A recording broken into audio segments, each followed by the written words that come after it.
పునాది అవుతుందేమో తెలంగాణ రాష్ట్రం.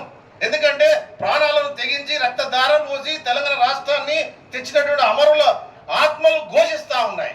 కాబట్టి దయచేసి ముఖ్యమంత్రి రేవంత్ రెడ్డిగా మేము విన్నవించేది ఒకటే, సాయుధ పోరాటం మొదలు కాకముందే ఉద్యమంలో ఉన్నటువంటి ఉద్యమకారులను, ఉద్యమంలో ఉన్నటువంటి కుటుంబాలను, ఉద్యమంలో ఉన్నటువంటి కమిటీ చైర్మన్లను నిర్ణయించి వెంటనే మాకు న్యాయం చేయాలి.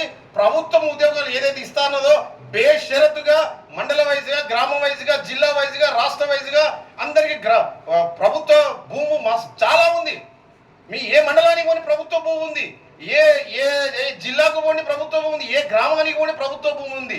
ఈ ప్రభుత్వ భూమి గుర్తించి ఉద్యమకారులకు అక్కడ ఉన్నటువంటి మండల స్థాయిలో, గ్రామ స్థాయిలో, రాష్ట్ర స్థాయిలో తప్పకుండా ఉద్యమకారులకు భూమి ఇవ్వాల్సిందే. ఎందుకంటే వాళ్ళు నిరుపేదలండి, తిండి లేదండి, చాలా కష్టంలో ఉన్నారు. వాళ్ళ పిల్లలు మూడుకున్నారు. అసలు ఉద్యమకారులను పట్టించుకోకపోతే ప్రభుత్వం నిట్ట నిలువున ఆగమైపోతుంది. కాబట్టి రేవంత్ రెడ్డి గారికి, మరి ఇక్కడ ఉన్నటువంటి ఉద్యమకారులందరికీ మా విన్నవించుకునేది ఒకటే, రేవంత్ రెడ్డి గారు ఉద్యమ కమిటీని వేయాలి, ఉద్యమకారులకు కమిటీ వేసి ఒక చైర్మన్ నిర్ణయించాలి.